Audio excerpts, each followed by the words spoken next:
Welcome back to the Woven Well podcast. When you're talking about natural fertility topics, reproductive hormones are incredibly important. We need to know when these hormones are present and how we can tell if they're strong or maybe if they need some support. Now, one of our favorite hormones around here is progesterone. This hormone occurs after the ovulation of the egg and it helps prepare the lining of the uterus for pregnancy. But it does so much more than that, too.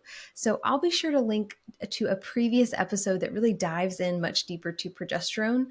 But the thing is, when our progesterone is low, we feel it. It affects so many things. It affects how we feel, how we process things, what our body does, even maybe what we crave to eat. So, are there any ways for us to naturally increase this progesterone production if it's deficient? Is there anything that we can do on our own to live a life that encourages healthy progesterone levels? Well, to talk about that, I've invited Courtney Warday. Courtney is a fertility and hormone focused registered dietitian and the owner of Abide With Me Nutrition. She uses her knowledge and personal experience walking through infertility to help spiritually driven women balance their hormones naturally and get and stay pregnant. Courtney, welcome to the show. Thank you so much for having me. I'm very excited to chat with you today. This is a topic that is so important, and I am really excited to hear what you have to offer. And I know the clients and the listeners are too.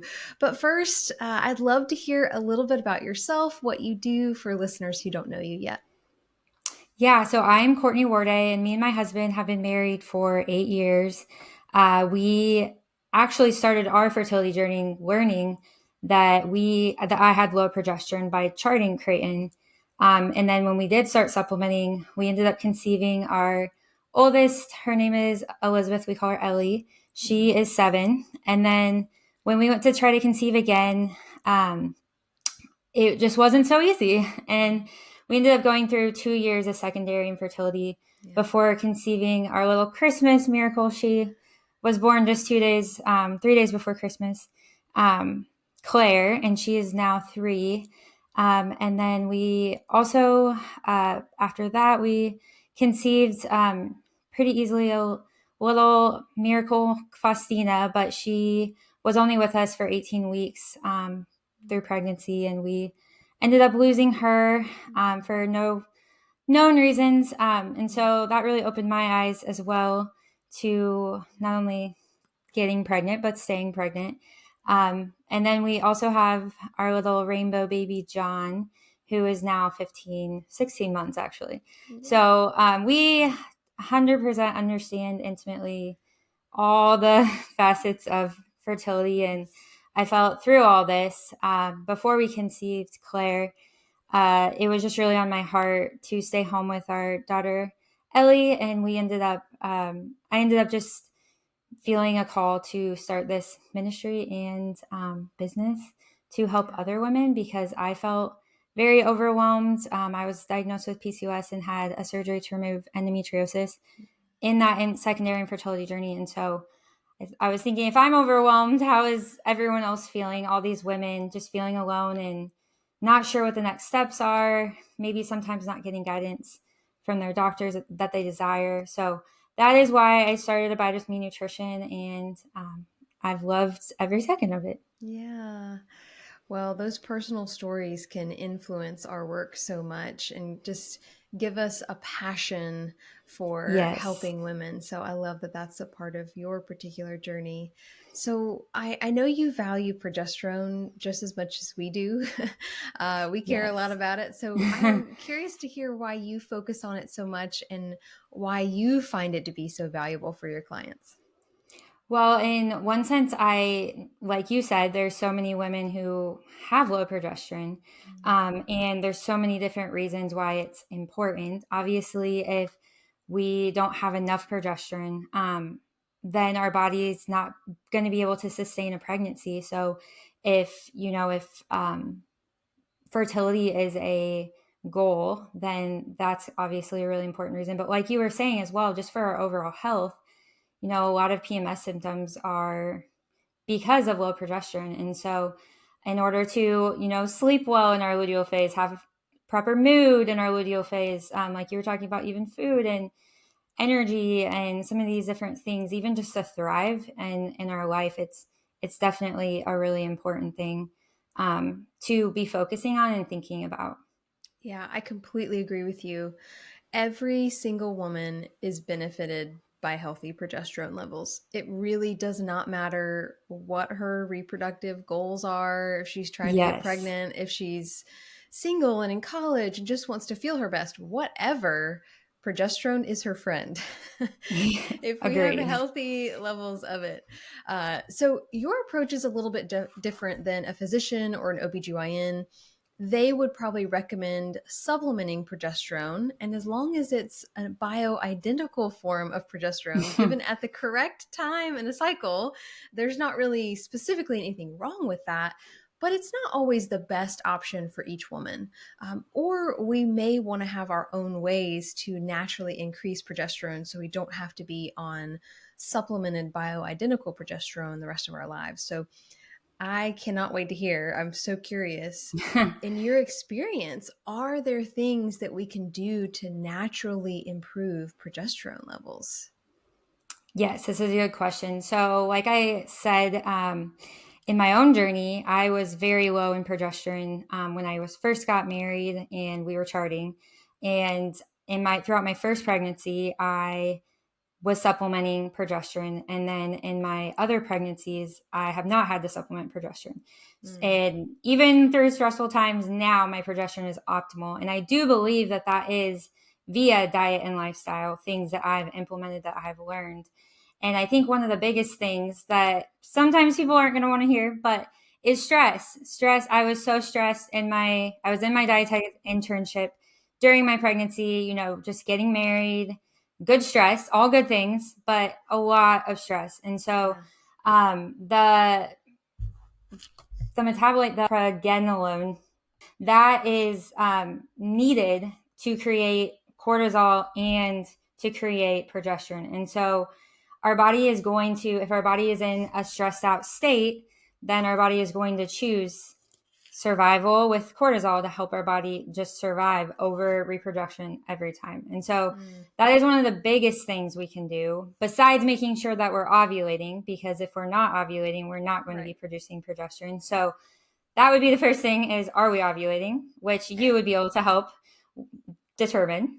Certainly, certainly. And Yes. I just want to say I totally agree with you on the stress aspect. Yeah. Every single one of my clients, we talk about the effects of stress. And even, like you said, even happy stress. So we Yes. often think that stress is only something that makes us feel overwhelmed, or it's sad, or it's hard. No, sometimes Mm-hmm. it's your best friend's wedding. Sometimes Yes. it's you're a teacher and you're getting out of your routine for the summer. You're excited about summer break, but it's a different routine and everything's changing and your kids are at home. And so it can Mm-hmm. be all sorts of sources of stress that can make you feel like that. Sorry, just wanted to add that in. Yeah, it's very true. I'm very big on that, with knowing that stress is not always necessarily bad, and how can we help our body through that stress. So even though I am, have stress in my life, Sure. I have learned how to help my body through that stress, where my cycles are still normal. And so there were periods of time in our infertility where I was very, very stressed out and I wasn't consistently ovulating. And so I think that we can't, that has to be a big thing that we talk about, even though it's not always everyone's favorite thing to talk about. And going along with stress, like even just getting prioritizing good sleep, that can not only help our body to rejuvenate overnight, help our body through some of that stress as well. I know when I don't sleep well, I'm extra anxious or stressed out Mm, as well. So by prioritizing that sleep, that's really big as well. And I think when we're looking at progesterone too, our hormones are like a symphony. We can't just focus on only progesterone. We have to think about hormones in general. We have to think about what's our estrogen doing? How can we help? Maybe we have low progesterone, but maybe we have really high estrogen and we need to kind of help lower that as well. yeah. And so it's kind of like this symphony. So when I'm focusing on progesterone, I'm also looking at just how are we nourishing our body in general for hormones. And one of the biggest things that people don't really think about is healthy fats. How cholesterol is needed to produce hormones and allow our hormones to work effectively in the body. And so if we're not getting healthy fats throughout our day, and a lot of probably your clients grew up in the low fat, era. So maybe sometimes people think if I'm increasing my fat, then I'm going to like gain weight and I'm going to, or I'm going to get fat. But really, we need those healthy fats, and looking at healthy fats in a different perspective of, no, this is helping nourish my hormones is something really important to think about. And so getting those throughout the day are going to be really important. And then there are certain nutrients as well that are going to help impact your hormones in general. One being magnesium, zinc is big. B6 can be helpful too, even with just the corpus luteum, which is, like you were saying, what produces the progesterone in the body. What did I say? Zinc, B6, magnesium, just even in fiber. If you know that you are struggling with estrogen being high, even reducing that fiber can really help as well, and avoiding toxins. As well, like if as much as possible, reducing endocrine disruptors can just help your hormones in general, because they mimic or they'll block receptor sites to allow our hormones to work properly. And then even if you know you have a thyroid dysfunction, or helping nourish your thyroid can also help your progesterone, because there's a little bit of a connection there too. So those are some big things. Yeah, we're interconnected, mind, body, spirit, but also within the body, all the different organs and systems are working together. So it makes sense that the thyroid would play a role, and, like all the different areas that we need to be prioritizing. I love that you described the hormones as a symphony. So you need all of them, not just one, and the importance of each one of those. I definitely agreed there. Now, you said that we need healthy fats. The other day Yes. on Instagram, I was given a reel. The algorithm sends me different things. And because of what I do, they're usually fertility or nutrition related, that come up there. I don't do anything in nutrition, but I talk a lot with other people about it. And the reel that I saw was a woman eating a stick of butter, saying the importance of fats. And I thought, now, I don't know. So you tell me, Courtney, what are good sources of fats that we should be prioritizing? Yeah, that's a good question. I definitely think that, when it comes to a butter source, like obviously I'm always very big on like getting it as close as possible to the natural, like how it was created. Yeah. So butter is going to be, I would say that a good grass-fed butter is going to be healthy. Now, eating a stick of butter, obviously, Right. we want to look at our portions. Yes. But I would definitely 100% say that's a healthy fat source over like margarine, or something, or plant butter, something like that.